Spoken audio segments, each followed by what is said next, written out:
أعوذ بالله من الشيطان الرجيم بسم الله الرحمن الرحيم قرآن کریم میں اللہ تبارک و تعالی نے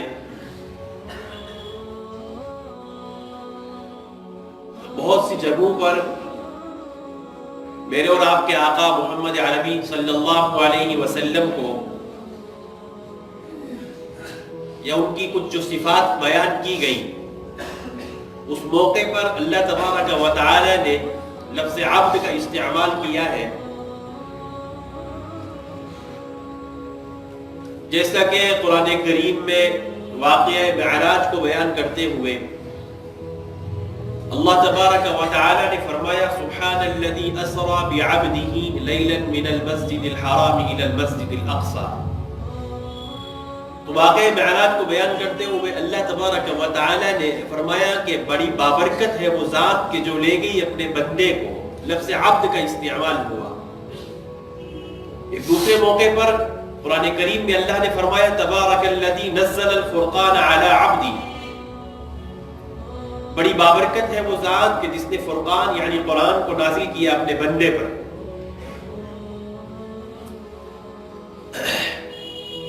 ایک اور موقع پہ قرآن نے فرمایا الحمدللہ الذی انزل علی عبدہ الکتاب ولم یجعل له عوجا، کہ تمام تعریفیں اس اللہ کے لیے جس نے اپنے بندے پر کتاب کو نازل فرمایا یعنی قرآن کو، ولم یجعل له عوجا، اور اس میں ذرہ بھر بھی کجی نہیں رکھی، ٹیڑھا پر نہیں رکھا۔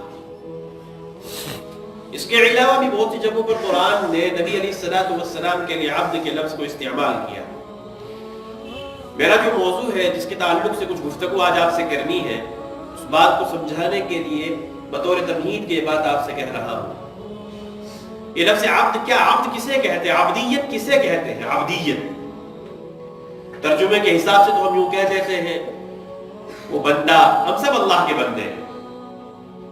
آقا صلی اللہ علیہ وسلم کے تعلق سے فرمایا کہ اس پر ان پر قرآن کریم جیسی کتاب کو نازل فرمایا تو عبد کا لفظ استعمال ہوا، تو اس سے ہمیں یہ سمجھنا ہے کہ مقام عبدیت کیا ہے، عبدیت کسے کہتے ہیں۔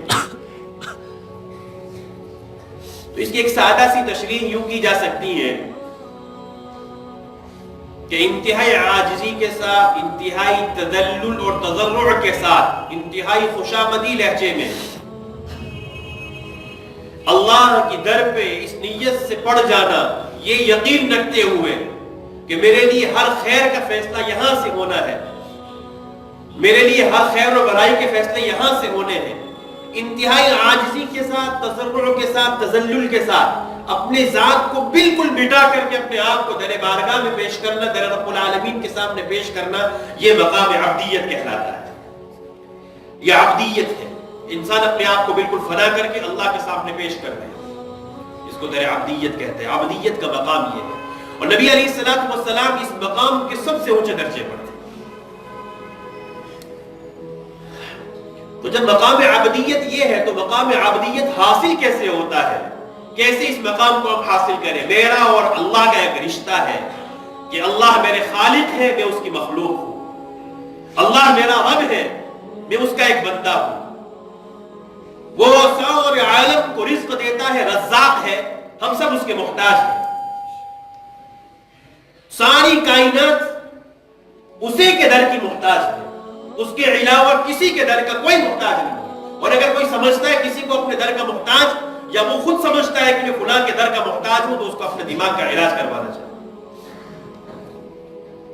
قرآن نے کہا واللہ الغنی وانتم الفقراء، کہ اللہ غنی ہے، تم سارے کے سارے فقیر ہو۔ یہ اللہ نے خود قرآن کریم میں مجھے اور آپ کو مخاطب کر کے فرمایا کہ ہم سب اللہ کے در کے آگے فقیر ہیں۔ دنیا کا ارب پتی شخص بھی اللہ کے آگے فقیر ہے، اللہ کی ذات کے اعتبار سے، اس لیے کہ وہ ارب پتی ہے، اس کو دینے والی ذات بھی اللہ کی ہے، لیکن جب وہ اللہ کے سامنے ہے تو اللہ کے آگے وہ بھی بالکل زیرو ہے، وہ دینے والی ذات کی اللہ کی ہے۔ تو میرا اور ہمارا اور اللہ کا جو رشتہ ہے، اس رشتے کی مضبوطی کس طریقے سے ہونی ہے؟ ہمارے پاس ایسا کیا عمل ہے کہ جس کے ذریعے سے میرا اور اللہ کا رشتہ آپس میں مضبوط ہو، میرا اور میرے اللہ کا رشتہ آپس میں مضبوطی سے یہ تعلق قائم ہو؟ جب ہم نے قرآن و حدیث کی روشنی میں اسے دیکھا تو اللہ نے اور اللہ کے نبی نے ہمیں اس موقع پر بھی مایوس نہیں کیا. میرے اور میرے اللہ کا رشتہ دعا کے ذریعے سے قائم ہو سکتا ہے اور قائم ہو کر کے پھر بہت مضبوط بھی ہو سکتا ہے. یہ جو عنوان ہے دعا کا، جس کے تعلق سے کچھ لمحہ یاد آپ کے سامنے کرنی ہے، ہمارا المیہ یہ ہے کہ ہم اپنی ضروریات کو، ہم اپنی پریشانیوں کو، اپنی مصیبتوں کو آپس میں تو ڈسکس کرتے ہیں، ہم اپنی حاجتوں کو اور پریشانیوں کو اپنے سے دنیا کے اعتبار سے بڑے کے سامنے تو رکھتے ہیں، لیکن اپنی پریشانیوں اور مصیبتوں کو اللہ کے سامنے نہیں ہے. ہمارا المیہ یہ ہے کہ ہم دنیا والوں کے سامنے تو ضرور ہاتھ پھیلاتے ہیں، دنیا والوں کے سامنے تو ضرور ہاتھ پھیلا کر کے ان سے مانگتے ہیں، کاسائے گدائی لے کر کسی کی دربار میں پہنچ جاتے ہیں، لیکن اگر نہیں مانگتے تو اللہ سے نہیں مانگتے. ہمارے ہاتھ اگر نہیں اٹھتے تو اللہ کے سامنے نہیں اٹھتے. ہمیں اگر مانگنے کی فرصت نہیں تو اللہ والوں اللہ سے مانگنے کی فرصت نہیں. بے شک بے شک بے شک، سبحان اللہ. یہ ایک ایسی چیز ہے جس کا مجھے اور آپ کو محاسبہ کرنا ہے کہ میرا دعا کے ذریعے سے میرے اللہ سے کیا تعلق ہے، کہ 24 گھنٹے کی زندگی میں میرے کتنے اوقات یا کتنی دیر میں کبھی اللہ سے تنہائی میں انفرادی یا اجتماعی طور پر کبھی مانگا بھی ہے آج تک یا نہیں مانگا. بے شک بے شک. اور قرآن و حدیث کی روشنی میں جب اس مضمون کو دیکھا گیا، ہاں اس سے زیادہ اور کیا وعید ہو سکتی ہے. نبی علیہ السلام نے فرمایا کہ جو آدمی اللہ سے نہیں مانگتا اللہ اس پر غضبناک ہوتے. دیکھیے میں اور اگر آپ اللہ سے نہیں مانگیں گے تو اللہ کی شان میں کوئی فرق نہیں پڑنے والا. میں اور اگر آپ اللہ کے سامنے اپنے ہاتھوں کو نہیں پیش کریں گے عاجزی اور تذلل کے ساتھ، اپنے آپ کو بالکل فنا کر کے اللہ کے سامنے اگر نہیں ہاتھ پھیلائیں گے تو اللہ کی شان میں کوئی فرق نہیں پڑے گا. لیکن چونکہ وہ ذات اتنی بڑی ہے کہ جو اس سے نہیں مانگتا تو آقا نے فرمایا کہ اللہ اس پر غضبناک ہوتا ہے.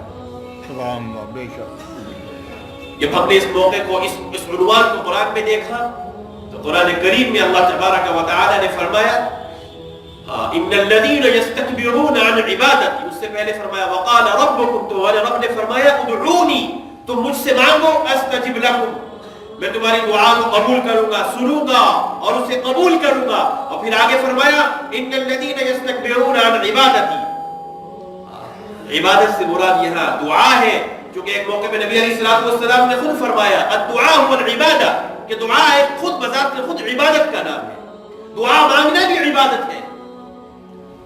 اللہ نے فرمایا ان الذین یستکبرون عن عبادتی، کہ جو مجھ سے مانگنے میں تکبر کی بنیاد پہ اعراض کرے، مجھ سے نہ مانگے. ظاہر سی بات ہے مجھے اور آپ کو دنیا کے معاملے میں کسی سے کوئی تقاضا پڑتا ہے، ہم کتنی عاجزی کے ساتھ کاسائے گدائی لے کے اس کے پاس جاتے ہیں کہ میری یہ ضرورت، مجھے اس کی تھوڑی بھی پکڑنی پڑے لیکن میری ضرورت پوری ہو جائے دنیا کی تو کوئی بات نہیں، تھوڑی پکڑ لوں گا. ہم تو پاؤں تک پکڑنے کے لیے تیار ہو جاتے ہیں کہ میری یہ ضرورت ہے، میرا یہ کام بن جاوے. اور انسان اگر اللہ سے نہیں مانگتا، زبان سے اگر وہ یہ نہ کہے کہ مجھے مانگنے میں کوئی عار نہیں، لیکن اس کا یہ عمل بتلا رہا ہے کہ اس کو اللہ کی کوئی ضرورت نہیں، تو یہ نہ مانگنا اس بات کی دلیل ہے کہ یہ اللہ سے بے نیاز ہے. اور اللہ سے بے نیاز ہو کے کہاں جا سکتے ہیں؟ اسی کو قرآن نے کہا ان الذین یستکبرون عن عبادتی، جو مجھ سے مانگنے میں اعراض کرے گا، جو اللہ سے نہیں مانگے گا، تو قرآن نے کہا سیدخلون جہنم داخرین، ہم ذریع اور رسوا کر کے اس کو جہنم میں داخل کریں گے.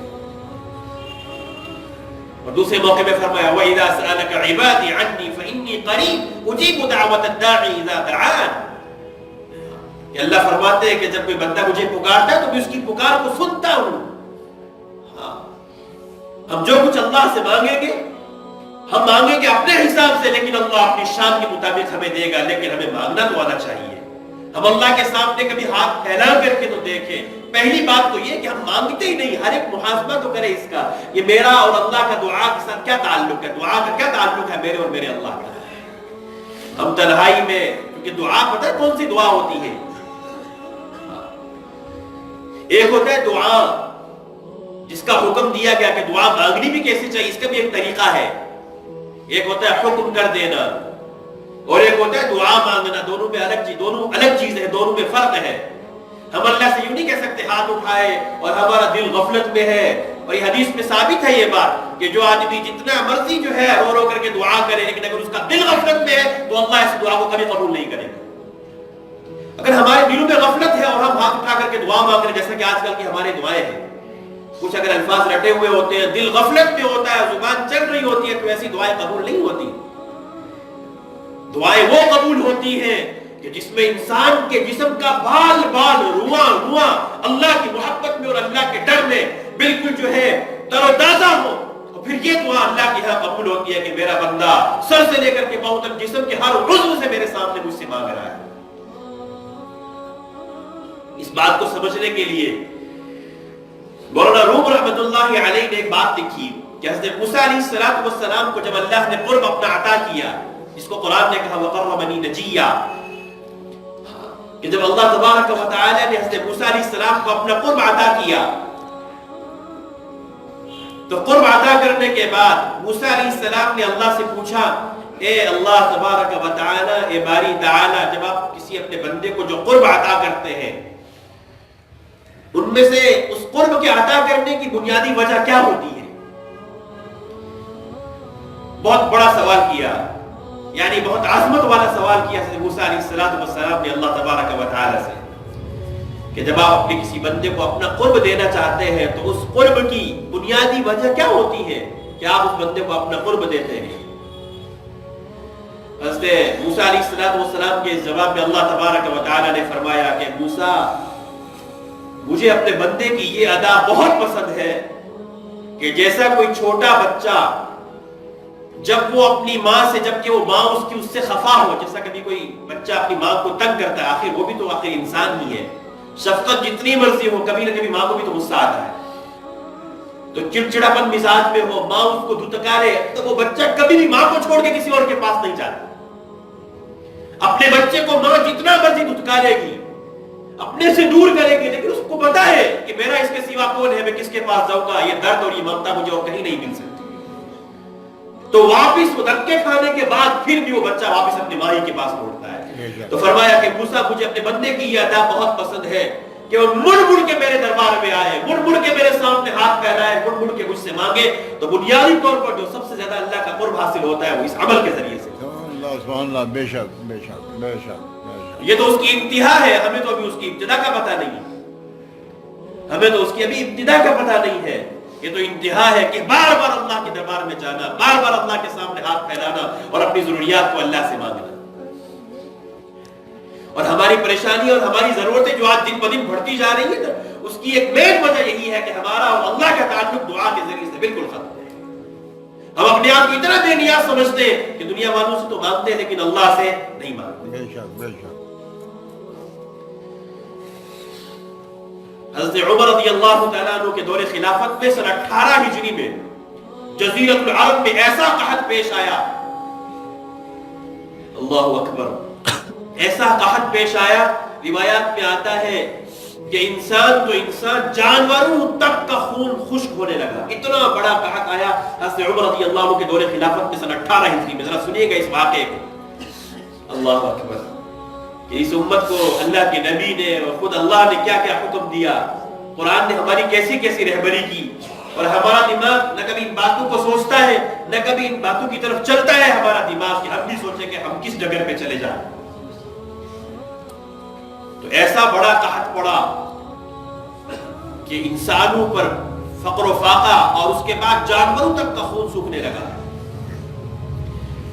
حضرت عمر رضی اللہ عنہ تک یہ بات پہنچی کہ جزیرۃ العرب میں قحط بہت زوروں پر ہے لیکن مصر میں غلہ بہت فراوانی کے ساتھ ہے۔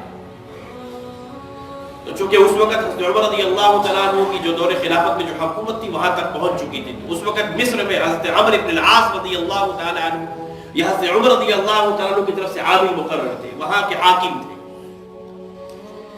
تو حضرت عمر رضی اللہ تعالیٰ عنہ نے حضرت عمرو بن العاص کو پیغام بھجوایا، خط لکھا کہ جزیرۃ العرب میں بہت قحط ہے، تو میں نے سنا ہے کہ مصر میں غلہ بہت فراوانی کے ساتھ ہے، لہٰذا وہاں سے غلہ بھیجیے تاکہ یہاں کے لوگوں کو کچھ بھلا کیا جا سکے، لوگوں تک غلہ پہنچایا جا سکے۔ حضرت عمرو بن عاص رضی اللہ تعالیٰ نے جواباً لکھا کہ امیر المؤمنین، الحمدللہ ثم الحمدللہ، اللہ نے یہاں اتنی برکت دی ہے اور اتنا غلہ ہم آپ کے پاس بیچ سکتے ہیں کہ اگر ایک اونٹ مدینہ المنورہ میں پہنچ چکا ہوگا تو دوسرا اس کا آخری حصہ یہاں مصر میں ہوگا، اتنی بڑی مقدار میں ہم اونٹوں پر غلہ آپ کے پاس بیچیں گے۔ حضرت عمرو بن عاص رضی اللہ تعالیٰ نے وہاں سے غلہ روانہ کیا۔ جب مدینہ المنورہ میں غلہ پہنچ چکا، حضرت عمر رضی اللہ تعالیٰ عنہ نے اس کو تقسیم کرنے کا حکم دیا کہ اس کو لوگوں میں تقسیم کیجئے، ضرورت مندوں میں اس کو تقسیم کیجئے۔ جب تقسیم ہونا شروع ہوا تو ایک صحابی جو کچھ دیہات میں رہتے تھے، حضرت یاسر رضی اللہ تعالیٰ عنہ، ان تک یہ بات پہنچی کہ مدینے میں غلہ آیا ہے، وہ تقسیم ہو رہا ہے، تو وہ بھی غلہ لینے کے لیے نکلے۔ روایت میں آتا ہے کہ انہوں نے نکلنے سے پہلے اپنی کوئی بکری تھی اسے ذبح کیا، جب ذبح کیا تو اس میں سے خون نہیں نکلا، اتنا کہا کہ بکری کے اندر سے خون نہیں نکلا۔ اور اسی دوران کچھ عرصے کے بعد، کچھ وقت کے بعد ان کو کچھ آنکھ لگی، اور آنکھ لگنے کے بعد نبی کریم صلی اللہ علیہ وسلم جو ہے خواب میں تشریف فرما ہوئے۔ حضرت یاسر رضی اللہ عنہ کو خواب میں آیا اور کہا کہ حضرت عمر سے جا کر کے یوں کہو کہ تم نے جو مجھ سے عہد کیا تھا اس عہد پہ کاربند رہو، عمر عقل سے کام لو، عمر عقل سے کام لو۔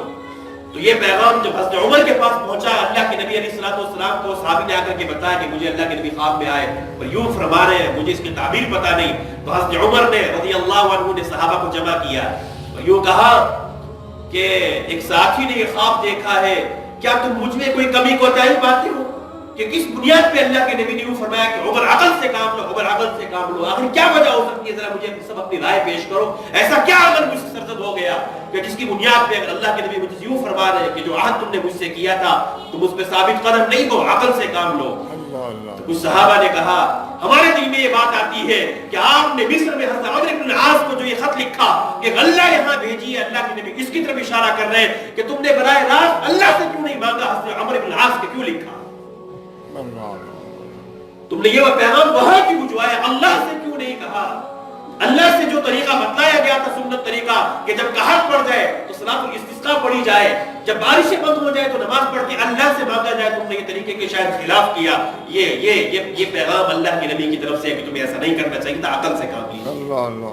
حضرت عمر رضی اللہ تعالیٰ صحابہ کے سامنے فرمایا کہ چلیے سارے کے سارے صلاۃ الاستسقاء کی نیت سے میدان میں جمع ہوتے ہیں اور نماز پڑھی جاتی ہے۔ میرے اللہ کی شان کریمی دیکھیے کہ حضرت عمر رضی اللہ تعالیٰ عنہ کی جب نماز استسقاء پڑھی گئی، صحابہ کرام کے درمیان روایات میں آتا ہے کہ اسی صلاۃ الاستسقاء کے بعد اللہ کی طرف سے فوراً آسمان سے بارش برسنا شروع ہو گئی۔ وہ قحط یہاں سے اس پر بریک لگ گئی، یہاں وہ قحط ختم ہونا شروع ہوا۔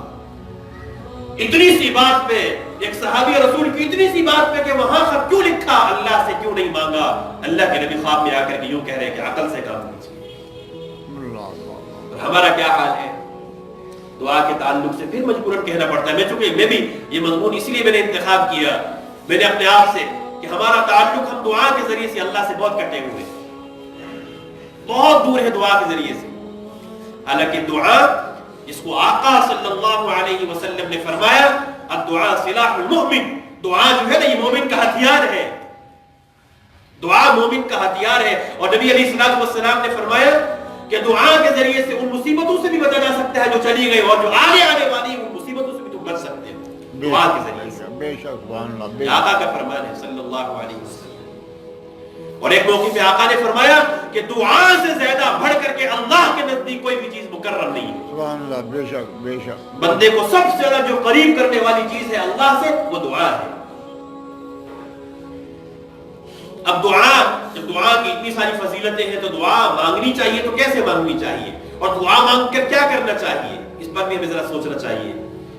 پہلی بات کہ ہم دعا مانگنے کا آغاز کریں، اور دعا ضروری نہیں کہ عربی کلمات کے ذریعے سے مانگیں، اگر وہ دعائیں آپ یاد کر سکتے ہیں تو بہت اچھا، اس لیے کہ ان دعاؤں کو دعائیں معصورہ کہتے ہیں۔ معصورہ یعنی وہ دعائیں جو اللہ نے قرآن کریم میں یا نبی علیہ السلام نے اپنی زبان مبارکہ سے امت کو بتلائی، ان دعاؤں کو دعائیں معصورہ کہتے ہیں۔ اگر یہ ہو تو یہ تو بہت اچھا ہے، اس لیے کہ ہم نے تو زبان سے ادا کرنا ہے۔ وہ دعائیں تو وہ تھی جن کو آقا سکھلا کر کے گئے امت۔ یہ دعاؤں کا سب سے اعلیٰ درجہ ہے کہ انسان ان دعاؤں کے ذریعے سے اللہ سے مانگے جو آقا نے امت کو سکھلائی۔ لیکن اگر نہیں، اگر تمہیں وہ دعائیں یاد نہیں ہے، اگر تم جو ہے نبی علیہ السلام کی زبان مبارک سے نکلی ہوئی دعاؤں سے ذریعے سے اللہ سے نہیں مانگ سکتے، تو میرے ایمان والے بھائیوں، اللہ تو دلوں کے حالات کو جاننے والا ہے۔